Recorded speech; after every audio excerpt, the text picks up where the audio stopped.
Welcome to bird media. నేను మీ Pavan Krishnamurthy. America Israel versus Iran యుద్ధంలో చాలా సంచలనాలు నమోదవుతున్నాయి.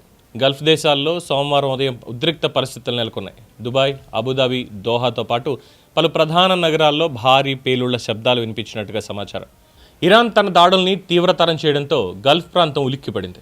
ఇప్పటివరకు ప్రధానంగా సైనిక లక్ష్యాలకే పరిమితమైనటువంటి దాడులు ఇప్పుడు వ్యూహాత్మకంగా విస్తరించినట్టుగా కనిపిస్తున్నాయి.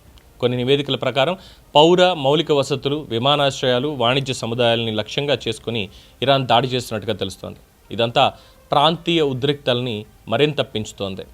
బహ్రెయిన్లో రాత్రి సైరన్ల మోతతో ప్రజలు నిద్రలేచినట్లు వార్తలు. అక్కడున్న అమెరికా నేవీ 5th ఫ్లీట్ ప్రధాన కార్యాలయం పరిసరాలు అప్రమత్తమయ్యాయి. ఆ తర్వాత కొన్ని లక్ష్యాలు మారినట్లు అంతర్జాతీయ మీడియా పేర్కొంటోంది.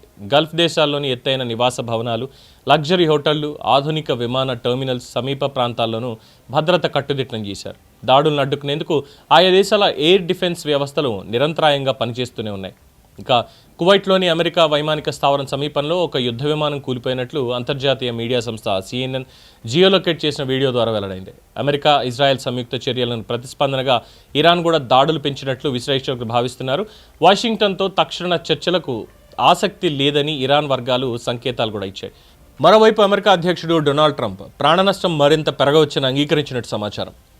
అలాగే నిన్న రాత్రి జరిగినటువంటి కొన్ని ఫ్రెండ్లీ కాల్పుల్లో కువైట్ అమెరికా 3 యుద్ధ విమానాలని కూల్చేసింది. అట్ ద సేమ్ టైం పైలట్లను కాపాడింది. దానికి ట్రంప్ అభినందనలు కూడా తెలియజేశారు. మా పైలట్లను కాపాడినందుకు థ్యాంక్ యూ అని.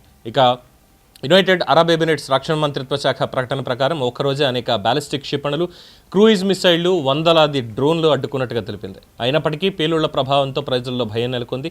సౌదీ అరేబియా, ఓమన్ దేశాల్లో ప్రభావం తక్కువగానే ఉన్నప్పటికీ అప్రమత్తత కొనసాగుతోంది. ఓమన్లోని దుక్మర్ పోర్ట్ సమీపంలో డ్రోన్ దాడి జరిగినట్టు సమాచారం. సౌదీలో రియాద్, తూర్పు ప్రావిన్స్ వైపు వచ్చి దాడులను అడ్డుకున్నట్లు అధికారులు తెలిపారు. ఇక 2019లో సౌదీ అరామ్కోపై జరిగిన దాడులతో పోలిస్తే ప్రస్తుత దాడుల తీవ్రత, సమన్వయం మరింత ఆందోళన కలిగించేలా ఉందని విశ్లేషకులు చెప్తున్నారు. గల్ఫ్ ప్రాంత భద్రతా పరిస్థితులు ఏ దిశగా మలుపులు తిరుగుతాయో అన్న దానిపైనే అంతర్జాతీయ వర్గాలు నిశితంగా గమనిస్తున్నాయి.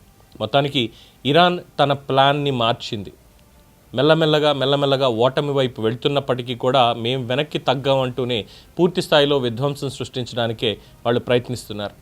ఇజ్రాయెల్ మీద, అమెరికా మీద మాత్రమే కాదు, పక్కనే ఉన్నటువంటి దేశాలు, గల్ఫ్ కంట్రీస్ అన్నిటి మీద కూడా టార్గెట్ని తీవ్రతరం చేశారు. చూద్దాం మరి ఇంకెన్నాళ్ళు ఈ యుద్ధం కొనసాగుతుందో. ఇది ఇప్పటిదాకా ఉన్నటువంటి updates. For more updates keep watching the bird media.